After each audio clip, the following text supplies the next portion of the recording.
Olá, queridos amigos. É com muita alegria que nós estamos novamente aqui neste canal Ricardo Savassa, do YouTube, para darmos prosseguimento ao estudo do livro A Caminho da Luz, ditado por Emmanuel, psicografado por Chico no século passado, em 1936. Na semana passada, nós estudamos o capítulo 21, que foi a época de transição da igreja, né? Que a gente viu aquela transição da igreja, onde nós também vimos as reformas, né? Primeiro, mandada lá por Lutero, e depois seguida por outros países.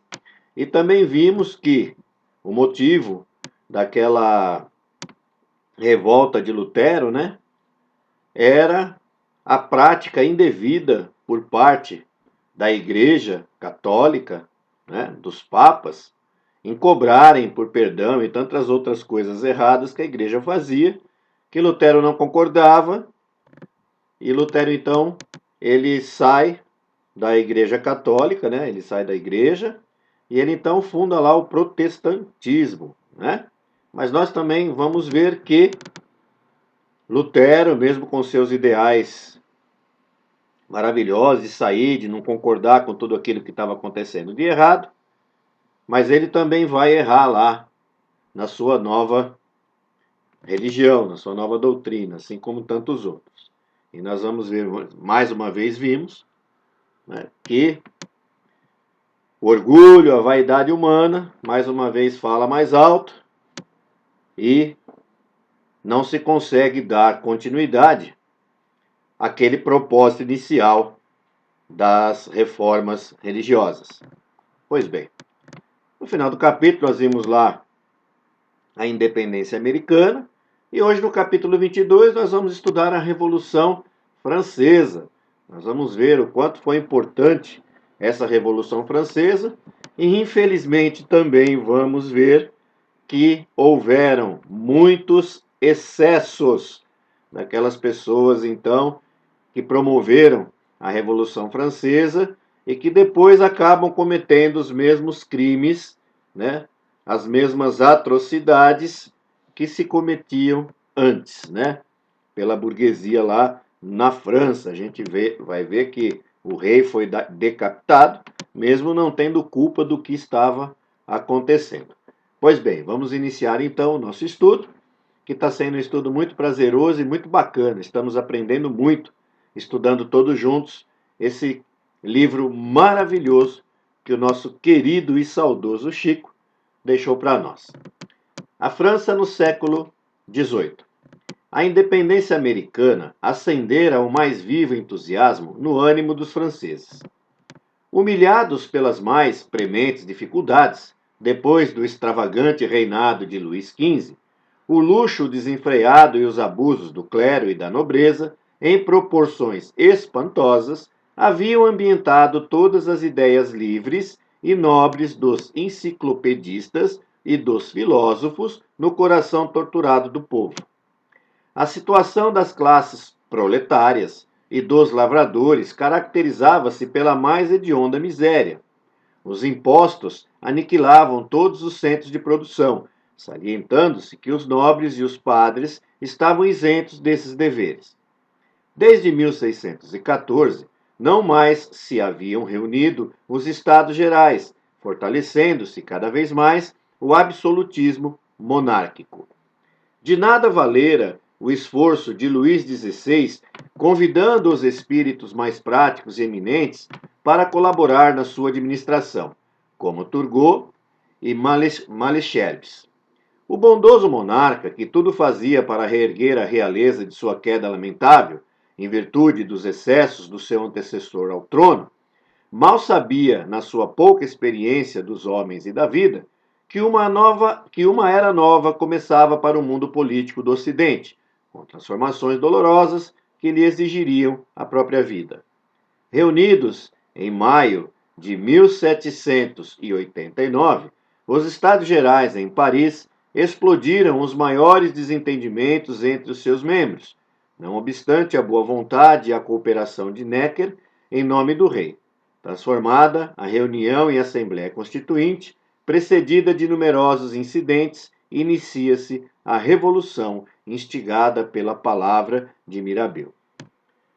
Nesse primeiro trecho nós estamos vendo que o rei, o antecessor, o rei Luís XV, ele promoveu toda essa balbúrdia aí, né? O que acontece? Ele explora cada vez mais a classe operária, os lavradores, né? Ele aumenta os impostos, ele deixa de fora os padres, olha aí a igreja, né? Para continuar mantendo aquele poder todo e união entre o rei e a igreja, né? E também deixa de fora quem? Os nobres, todas aquelas pessoas que tinham muito dinheiro, eles não precisavam pagar imposto, enquanto os lavradores, coitados, eles tinham que pagar o que não tinham, né? E Luís XVI, ele era um bom homem, ele era um espírito iluminado, e ele tentava, de todas as formas, fazer com que isso mudasse, mas ele não consegue. E mais para frente ele paga com a própria vida, né? Mais para frente nós vamos ver que Luís XVI ele foi decapitado, né? Não se deixou nem ele colocar as suas explicações. E ele era um homem bom, ele era um espírito que veio para tentar mudar tudo isso, né? Então, em 1789, os Estados Gerais lá de Paris se reúnem e caminham então para revolução, né? Vai fazer uma revolução, instigada lá pela palavra de Mirabeau. E a gente vai ver que, mais uma vez, serão cometidos excessos. Época de sombras. Derrubada a Bastilha em 14 de julho de 1789, e após a célebre Declaração dos Direitos do Homem e do Cidadão, uma série de reformas se verifica em todos os departamentos da vida social e política da França. Aquelas renovações, todavia, preludiavam os mais dolorosos acontecimentos. Famílias numerosas aproveitavam a trégua buscando o acolhimento de países vizinhos, e o próprio Luís XVI tentou atravessar a fronteira, sendo preso em Verenas e reconduzido a Paris. Um mundo de sombras invadia as consciências da França generosa, chamada naquela época pelo plano espiritual ao cumprimento de sagrada missão junto à humanidade sofredora.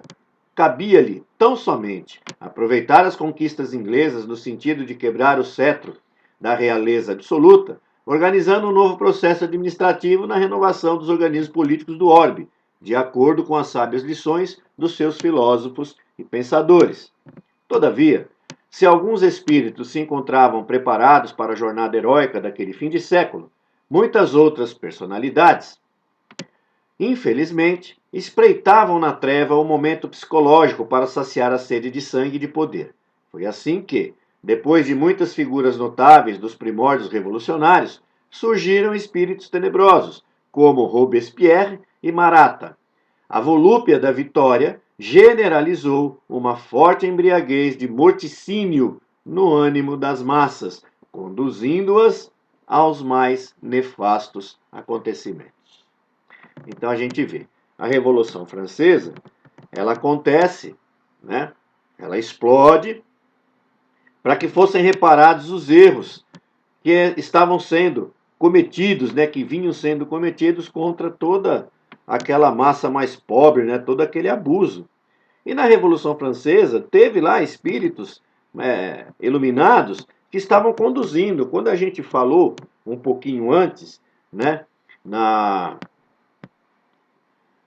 Declaração dos Direitos do Homem e do Cidadão, vale a pena a gente fazer uma busca no Google, né?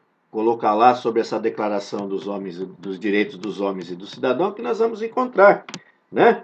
E nós vamos ver lá no começo disso, o primeiro item é que os homens nascem e são livres e iguais em direitos, né? Claro, verdade, todos nós nascemos livres e somos iguais em direitos perante o Estado, né? E depois nós vamos ver que a finalidade de toda associação política é a conservação dos direitos naturais e imprescritíveis do homem. Esses direitos são a liberdade, a propriedade, a segurança e a resistência à opressão, entre tantos outros. Então vale a pena fazer uma busca no Google e estudar um pouquinho sobre essa declaração dos direitos do homem, né, e do cidadão. Então a gente vai ver que quando eles fazem, né, essa declaração, ali é tudo muito bonito escrito, né? Mas olha o que nós vemos aqui. Outras pessoas estavam, né? Outros homens estavam ali à espreita, só esperando o momento para poderem, né, se infiltrar nessa revolução e então cometerem aí os mais hediondos crimes, como nós vamos ver, né? Entre eles, que a gente viu, os tenebrosos, né? Foi o Robespierre e Maratá, né? Então vamos dando continuidade. A gente sempre está vendo que é o quê? Né? Que é o orgulho, a vaidade, a saga pelo poder, né? A ganância, né? E a gente vai ver que tudo isso vai nos atrapalhando. Contra os excessos da Revolução. A Revolução Francesa, desse modo, foi combatida imediatamente pelas outras nacionalidades da Europa, que, sob a orientação de Pitt, ministro da Inglaterra, sustentaram contra ela e por largos anos uma luta de morte.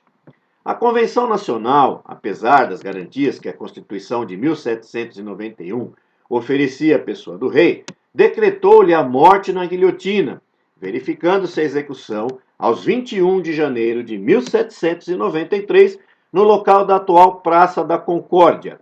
Em vão, tenta Luís XVI justificar sua inocência ao povo de Paris, antes que o carrasco lhe decepasse a cabeça. As palavras mais sinceras afluem-lhe aos lábios, suplicando a atenção dos súditos, numa onda de lágrimas e de sentimentos que lhe burburinhavam no coração, não obstante a sua calma aparente. Renovam-se as ordens aos guardas do cadafalso e rufam os tambores com estrépito, abafando as suas afirmativas. A França atraía para si as mais dolorosas provações coletivas nessa torrente de desatinos. Com a influência inglesa, organiza-se a primeira coligação europeia contra o nobre país. Mas, não somente nos gabinetes administrativos da Europa se processavam providências reparadoras. Também no mundo espiritual, reúnem-se uns gênios da latinidade sob a bênção de Jesus, implorando a sua proteção e misericórdia para a grande nação transviada. Aquela que fora corajosa e sincera filha de Dom Remy, volta ao ambiente da antiga pátria, à frente de grandes exércitos de espíritos consoladores, confortando as almas aflitas e aclarando novos caminhos. Numerosas caravanas de seres flagelados, fora do cárcere material, são por ela conduzidos às plagas da América, para as reencarnações regeneradoras de paz e de liberdade. Então a gente vê, começa-se então a cometer os abusos, a Inglaterra logo já tenta combater tudo isso, né? E começa então uma luta aí sangrenta, não é verdade? E a gente vê aqui que não deram direito para Luís XVI, né, se pronunciar, se defender, que ele era inocente, e o executam. Né? E a gente vê também que a França, então, o que ela vai sofrer? Muitas provações coletivas. E não só atitudes foram tomadas aqui no plano terrestre, como também no plano espiritual. Né? A gente vê lá que, sob as bênçãos de Jesus, o que acontece? Né? Aquela que fora a corajosa e singela filha de Dom Remy, né? Dom Remy é a cidade aqui referida a Joana d'Arc. Né? Então, ora, Joana d'Arc, então, né, aquela que fora corajosa e sincera filha de Dom Remy, volta ao ambiente da antiga pátria, à frente de grandes exércitos de espíritos consoladores, né? Então Joana d'Arc, ela reencarna, ela volta, né? Aí à frente de grandes exércitos. O período do terror. A lei das compensações é uma das maiores e mais vivas realidades do universo. Sob as suas disposições sábias e justas, a cidade de Paris teria de ser ainda por muito tempo o teatro de trágicos acontecimentos. Foi assim que se instalou o hediondo Tribunal Revolucionário e a chamada Junta de Salvação Pública, com os mais sinistros espetáculos do patíbulo. Né? Então vamos lá. O que é o patíbulo? É um palanque montado em local aberto para sobre ele se executar os condenados. A consciência da França viu-se envolvida em trevas espessas. A tirania de Robespierre ordenou a matança de numerosos companheiros e de muitos homens honestos e dignos.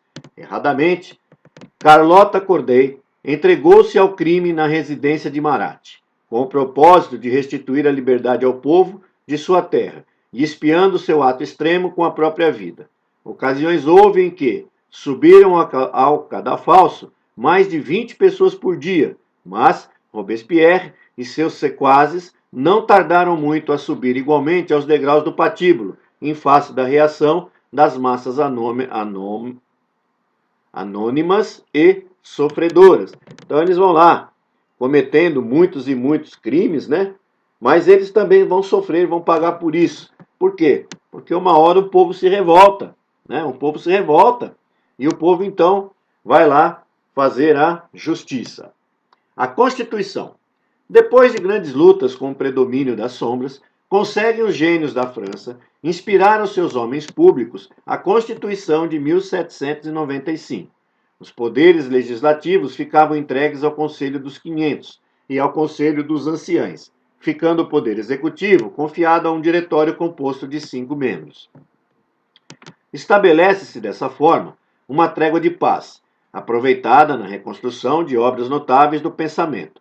Os centros militares lutavam contra os propósitos de invasão de outras potências europeias, cujos tronos se sentiam ameaçados na sua estabilidade, em face do advento das novas ideias do liberalismo.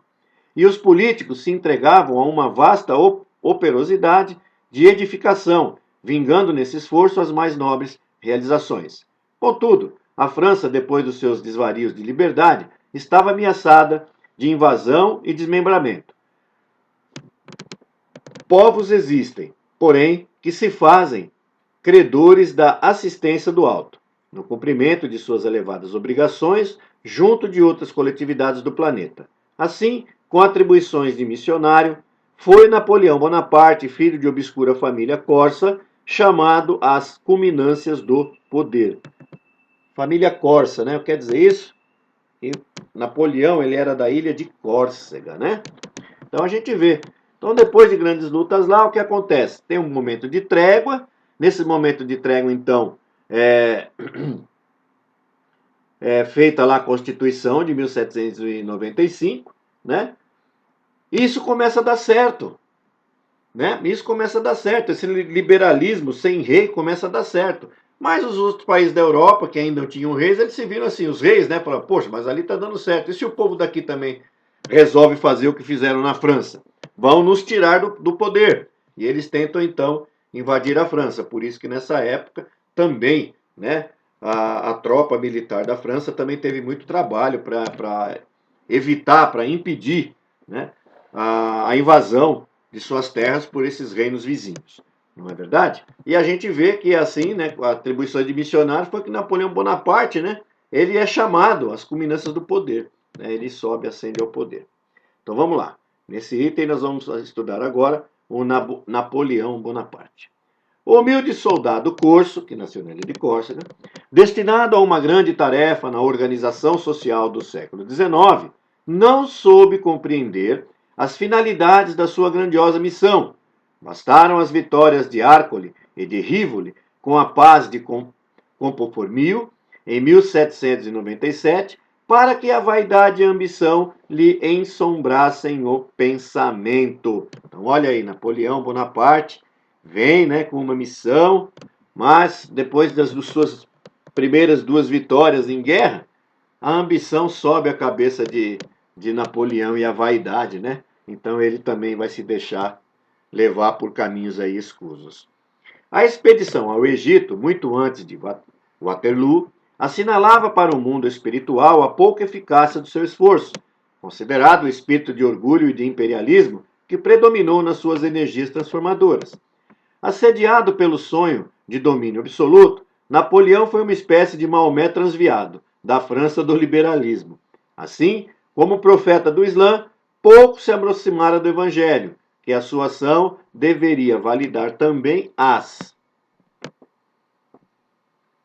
atividades de Napoleão, pouco se aproximaram das ideias generosas que haviam conduzido o povo francês à Revolução. Sua história está igualmente cheia de traços brilhantes e escuros, demonstrando que a sua personalidade general manteve-se oscilante entre as forças do mal e do bem, com as suas vitórias, garantia a integridade do solo francês, mas espalhava miséria e ruína no seio de outros povos. No cumprimento da sua tarefa, organizava-se o Código Civil, estabelecendo as mais belas fórmulas do direito, mas difundiam-se a pilhagem e o insulto à sagrada emancipação de outros, com o movimento dos seus exércitos na absorção e anexação de vários povos. Sua fronte de soldado pode ficar laureada para o mundo, de tradições gloriosas, e verdade é que ele foi um missionário do alto. Embora traído em suas próprias forças, mas no além, seu coração sentiu melhor a amplitude das suas obras, considerando providencial a pouca piedade da Inglaterra que o exilou em Santa Helena após o seu pedido de amparo e proteção. Santa Helena representou para seu espírito, o prólogo das mais dolorosas e mais tristes meditações na vida do infinito. Então a gente vê, né? Napoleão veio com a missão bela de defender a França, defender o solo francês para que se continuasse, né? Toda aquela transformação política, social, né? A gente vê que ao mesmo tempo que Napoleão guerreava e protegia o solo francês, ele espalhava, pilhava, né? Tomava tudo dos outros povos, espalhava miséria, né? Matava muitas pessoas, mas foi se instalando lá na França todas essas ideias, né, que a gente vê de igualdade, fraternidade, né? E a gente vê então que por um lado foi muito bom, mas por outro, né, a ambição lá, a vaidade de Napoleão, lhe sobe a cabeça e ele acaba se perdendo, né? E no final, Napoleão, quando ele vai pedir amparo para os ingleses, ele é isolado numa ilha, né? E a partir dali, então, ele começa a sentir as mais dolorosas e mais tristes meditações, né? De tudo que ele tinha feito. E a gente passa, então, o último top, Allan Kardec. A ação de Bonaparte, invadindo as searas alheias com o seu movimento de transformação e conquistas, fugindo à finalidade de missionário da reorganização do povo francês, compeliu o mundo espiritual a tomar enérgicas providências contra o seu despotismo e vaidade orgulhosa. Aproximavam-se os tempos em que Jesus deveria enviar ao mundo o Consolador, de acordo com as suas auspiciosas promessas. Então, diante de tudo isso, no plano maior, na direção do nosso orbe, do nosso planeta, que Jesus é o Criador e o diretor do nosso planeta, né? Jesus, então, chegou a hora, nós precisamos enviar o Consolador prometido. E então, claro, Deus permite que isto aconteça, né? E nós vamos ver então o surgimento lá de Allan Kardec. Apelos ardentes são dirigidos ao Divino Mestre pelos gênios tutelares dos povos terrestres. Assembleias numerosas se reúnem e confraternizam nos espaços, nas esferas mais próximas da Terra. Um dos mais lúcidos discípulos do Cristo baixa ao planeta, compenetrado de sua missão consoladora, e, 2 meses antes de Napoleão Bonaparte sagrar-se imperador, obrigando o Papa Pio VII a coroá-lo na igreja de Notre-Dame, em Paris, nascia Allan Kardec, aos 3 de outubro de 1804, com a sagrada missão de abrir caminho ao Espiritismo, a grande voz do Consolador prometido ao mundo pela misericórdia de Jesus Cristo. Então, olha, nos chamando a atenção para o que Kardec nos coloca. Kardec nos coloca o seguinte, ele nos mostra, Emmanuel nos mostra o seguinte, que Kardec, ele foi um dos mais lúcidos discípulos do Cristo. Não é?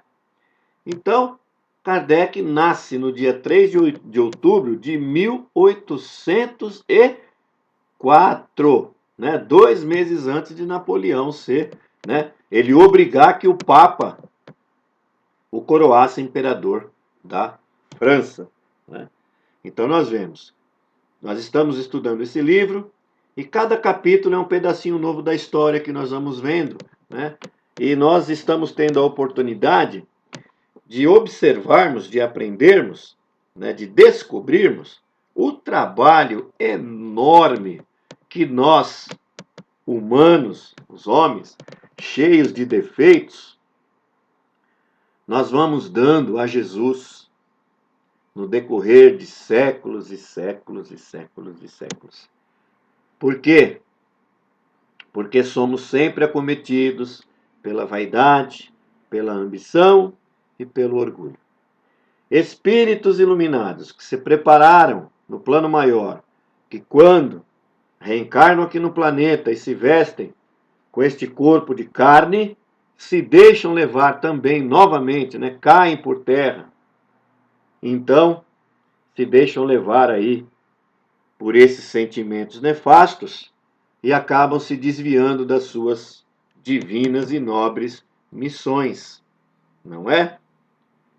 E nós chegamos no estágio aqui do livro, da história, em que Jesus nos envia Kardec, que mais tarde vai lá nos revelar, né, vai codificar a doutrina espírita. Então Kardec não se desvia aí do caminho, ele se mantém firme, codifica a doutrina, e nós vamos vendo em todos esses anos, né, em todo esse tempo, nós vamos vendo a dificuldade enorme que é para que nós possamos compreender a grandiosidade desse evento para a humanidade, que foi a vinda de Kardec e a codificação da doutrina espírita. E ora, por que a doutrina espírita, que o evangelho redivivo de Jesus através do Espírito da Verdade, por que existe tanto sofrimento, por que existe tanta resistência para nós aqui do plano espiritual, aqui do plano da Terra, para nós podermos entender o que Kardec trouxe para nós, o que o Espírito da Verdade trouxe para nós, né? Mais uma vez, a ambição, a vaidade, o orgulho, né, de líderes e líderes aí de outras religiões que vêm cair por terra tudo aquilo que eles pregam com a codificação da doutrina espírita. Ora, quando eles veem tudo isso cair por terra, qual é o caminho? Eles teriam dois caminhos. Aceitarem que estão errados, adotarem os princípios da doutrina espírita, do Cristo, que a doutrina espírita não é nada diferente do que o Cristo nos disse, pelo contrário, é a verdadeira interpretação dos seus ensinamentos colocadas para nós pelos espíritos superiores. Porque se na época que Jesus veio aqui na Terra nós não estávamos preparados ainda para compreendermos, entendermos o que Jesus nos disse por parábolas, nesse instante nós já estávamos preparados. Imagina hoje, né? Um século depois, nós estamos preparados. Por isso que os espíritos, o Espírito Consolador, os espíritos evoluídos, vieram aqui trazer tudo isso para nós. Então eles poderiam, né? Não, estamos todos errados. E vamos então adotar os princípios da doutrina espírita. Mas não, eles não fazem isso por quê? Porque vão tirar o quê? O poder, vão tirar deles o dinheiro, vão tirar deles a fama, né? Vão tirar de sobre eles os holofotes. E dentro da doutrina espírita, nós temos vários vultos na doutrina espírita, de espíritos que vieram aqui, que reencarnaram no planeta, que vieram com uma missão maravilhosa, de expandir, de levar a doutrina espírita adiante. Nós vamos buscar lá nos primórdios aqui no Brasil, Caibar Chútil, que é considerado o bandeirante do espiritismo, né? O que faz Caibar? Ele vai levando a doutrina espírita por esse sertão de São Paulo, né? Por interior de São Paulo aí, vai espalhando, levando a beleza da doutrina espírita, né? Por todo o estado de São Paulo. Nós vamos vendo Bezerra de Menezes, que no Rio de Janeiro né? Reencarna com uma missão maravilhosa, indo contra tudo e contra todos que falam hoje em dia, né? Olha o que Bezerra fez, um médico notório, que quando não tinha mais nada para dar, deu seu anel com a pobre mulher comprar remédio para os seus filhos, sofreu por isso, teve incompreensão da família, de outras pessoas, dos nobres da época. E Bezerra não se limitou só a fazer as suas boas ações ali dentro do seu consultório. Foi um espírita notório.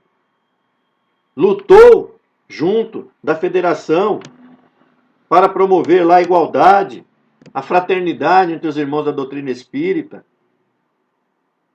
Adentrou para a política, levou para a política toda a sua experiência da doutrina, legislou os mandatos que teve como político de forma correta, de forma absolutamente correta, sempre visando o bem-estar daquele povo mais sofrido, daquele povo mais humilde. E mais para frente nós chegamos em Chico Xavier, Francisco Cândido Xavier, que mesmo sendo por muito tempo o maior vendedor de livros que esse país, que a América já teve, uma missão brilhante, jamais Chico se deixou levar como os outros, pela vaidade, pela ambição, pelo orgulho. Não, não se desvia do seu caminho, colocando em prática o que nós aprendemos dentro do Evangelho. O que o Evangelho nos ensina? Que não adianta estudarmos a doutrina de Jesus, se não formos apóstolos do Mestre, se não colocarmos em prática os seus ensinamentos. Ora, não adianta nada nós termos lá a teoria, mas não temos o apostolado. Claro que não. Porque vamos ficar estudando e não vamos colocar em prática o que o Cristo quer, né? O Cristo quer que nós estudemos o seu Evangelho? Claro. Que nós o compreendamos? Claro. Mas ele quer muito mais que nós sejamos os seus braços, as suas mãos. É para isso que estamos aqui. É para isso. Para que sejamos as mãos de Jesus, para que sejamos os lábios de Jesus. O grande exemplo, o Mestre nos enviou aqui no Brasil, que foi Chico Xavier. Chico sempre foi os braços de Jesus. Chico sempre foi os lábios de Jesus.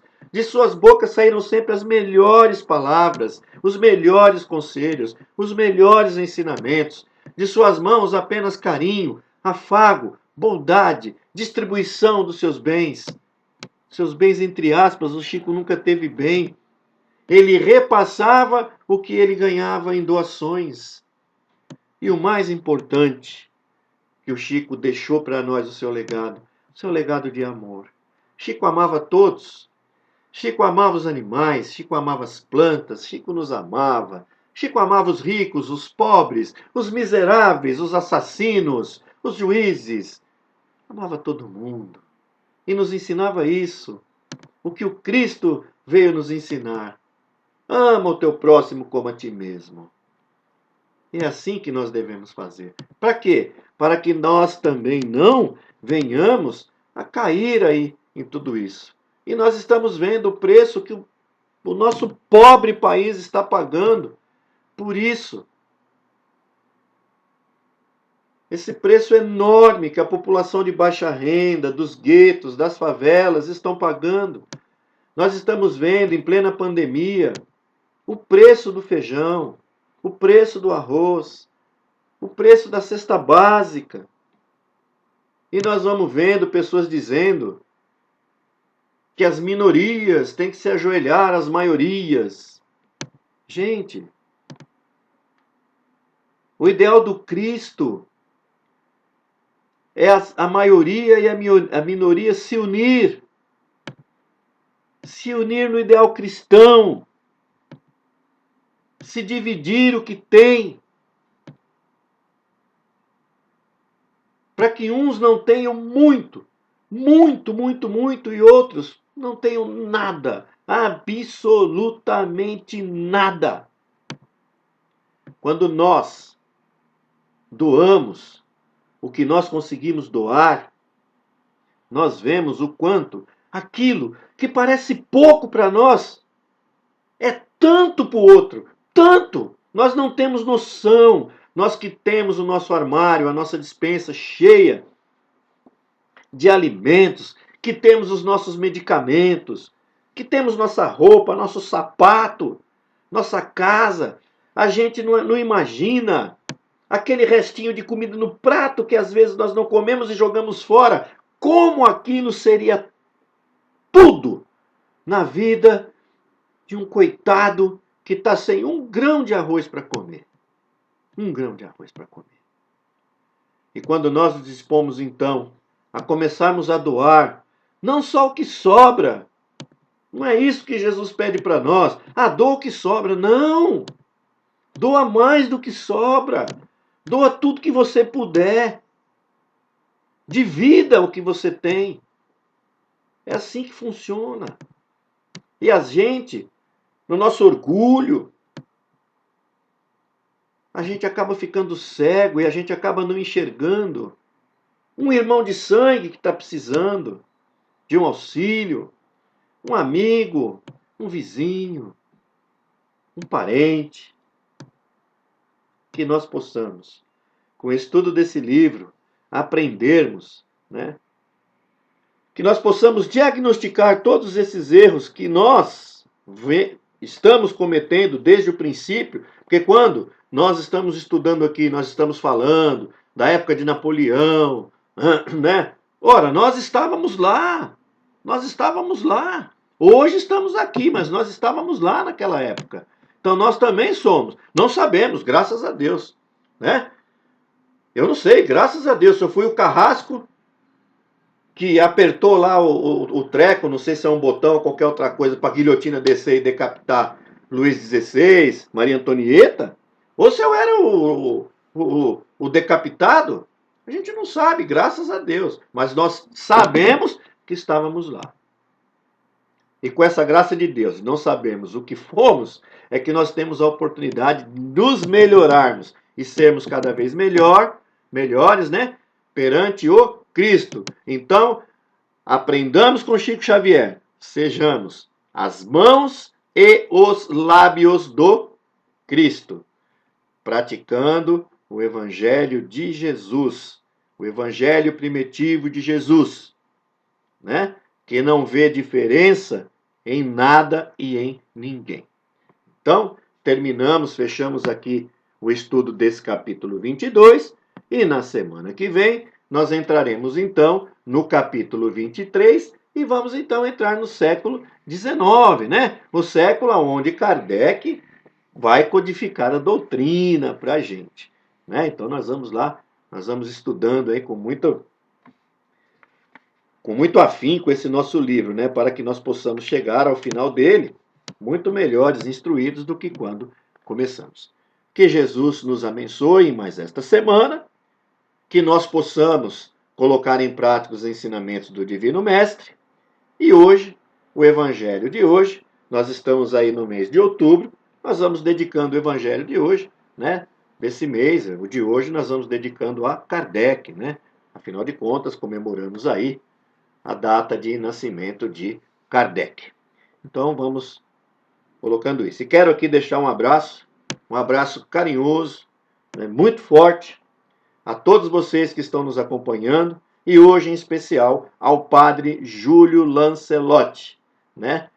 Oremos pelo Padre, que só pratica o bem, que acolhe as pessoas, que luta contra esse sistema que vai aí cada vez mais promovendo uma desigualdade entre as pessoas. O pobre padre vai lutando por todos esses desvalidos que estão nas ruas, aqui na nossa capital paulista, e vem sofrendo aí ameaças, né? Essa semana ele recebeu um telefonema do Papa Francisco, onde o Papa pediu a ele que perseverasse em tudo isso, né? Independentemente de religião, nós sabemos que todos nós somos irmãos, somos espíritas, irmãos dos católicos, dos evangélicos, dos budistas, dos hinduístas, né? Somos irmãos, todos nós somos irmãos. E deixo aqui então esse meu carinho, esse meu abraço carinhoso ao Padre Júlio Lancelotti. Que Jesus nos abençoe e até a próxima semana, se Deus quiser.